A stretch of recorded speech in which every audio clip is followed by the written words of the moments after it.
गंभीर बीमारियों से पीड़ित मरीजों के लिए सरकार के द्वारा क्या योजनाएं बनाई गई हैं, उसके रोकथाम। डॉक्टर रागिनी सोनकर न केवल विधायक हैं बल्कि खुद एक डॉक्टर भी हैं और उत्तर प्रदेश की विधानसभा में जब उन्होंने यूपी के अस्पतालों की सच्चाई बताई तो सब ताकते रह गए।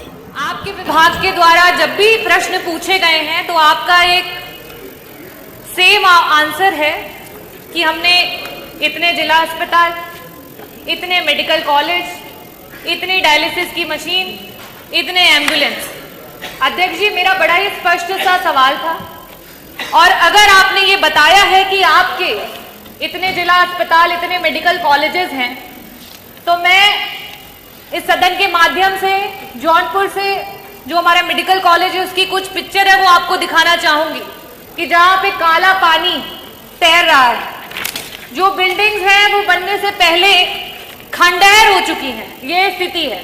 और आप इसे गिना करके जवाब देना चाहते हैं कि आप अपने विभाग में क्या कार्य कर रहे हैं। मैं ये टेबल कर दूंगी अध्यक्ष जी, ताकि ये मंत्री जी के पास जो असली पिक्चर्स है वो पहुंचे और उन्हें पता चले कि जो बार बार आप ये कहते हैं कि हमने मेडिकल कॉलेजेस बना दिए, जिला अस्पताल बना दिए, उन जिला अस्पतालों और मेडिकल कॉलेजेस की क्या स्थिति है। कुछ दिन पहले वहां के बच्चे धरना दे रहे थे जिन्हें हम देश का भविष्य और आगे मेडिकल कॉलेजेस में एज ए डॉक्टर देखने वाले हैं।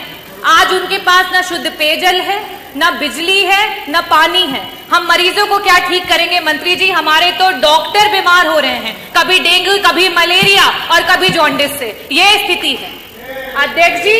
It is really shame for the UP health minister and the department of health ministry. और आज सेंट्रल में तीसरे टेनियर के बाद भी अगर मेडिकल कॉलेजेस की ये स्थिति है, definitely a shame for this सरकार कि आप इस तरीके की स्थिति ला करके रखी है आपने। अध्यक्ष जी, जवाब में इन्हें ये देना चाहिए था कि गंभीर बीमारियों के लिए जो हमारे डॉक्टर्स होते हैं, चाहे वो पैलिएटिव मेडिसिन के डॉक्टर्स हो, चाहे आपके ऑन्को सर्जन्स हो, ऑन्कोलॉजिस्ट हो, गायनेकोलॉजिस्ट हो, न्यूरो एनेस्थीसिया डिपार्टमेंट के डॉक्टर्स हो, चाहे आपके कार्डियो सर्जन्स हो, सीटीवीएस के सर्जन्स हो, आपने कितने डॉक्टर्स को बढ़ा, कितने डॉक्टर्स को आपने बढ़ाया?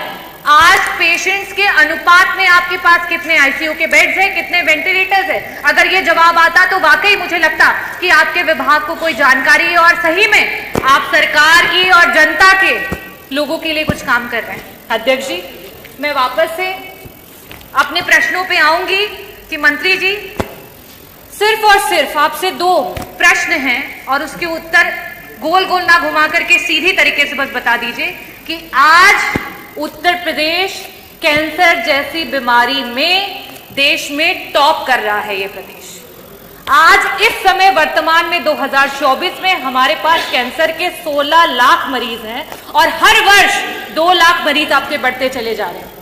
और इन गरीब मरीजों के पास ना तो पैसा है इलाज कराने के लिए और ना अस्पतालों में बेड्स। इन परिस्थितियों में अगर वो मरीज किसी प्राइवेट अस्पताल में जाता है, बड़ा बड़ा एस्टिमेट मिलता है। क्या सरकार कैंसर के सारे उत्तर प्रदेश के मरीजों को उनका जो एस्टिमेट जहां से भी बन करके आता है उसका एक मुश्त में पैसा उपलब्ध कराएगी कि नहीं कराएगी? मेरा दूसरा सवाल है मंत्री जी कि आज जब आपने जवाब नहीं दिया कि आपके पास सुपर स्पेशलिटी के डॉक्टर्स कितने बढ़ गए हैं, पेशेंट्स के अनुपात में वेंटिलेटर और आईसीयूज कितने हैं, तो इन परिस्थितियों में जितने भी आपके प्राइवेट उत्तर प्रदेश के हॉस्पिटल्स रन कर रहे हैं जहां पे वेंटिलेटर्स और आईसीयू की सुविधा उपलब्ध है, उनको पीपीपी मॉडल पे, सरकार तो पीपीपी मॉडल पे बहुत काम कर रही है, जगह जगह पर आप इसके बारे में एडवर्टीजमेंट करते रहते हैं। तो आईसीयू और वेंटिलेटर, क्योंकि ये ऐसे मरीज होते हैं, ब्रेन हैमरेज के मरीज होते हैं, इनके पास समय नहीं होता है।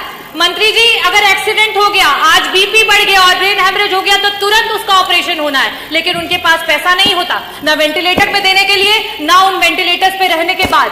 तो मैं आपसे अनुरोध करना चाहूंगी कि पीपीपी मॉडल पे जितने भी हमारे प्राइवेट हॉस्पिटल्स हैं उनको ऐड करते हुए हमारे मरीजों को मुफ्त में इलाज और समय पर इलाज दिलाने के लिए क्या सरकार काम करेगी? बहुत बहुत धन्यवाद।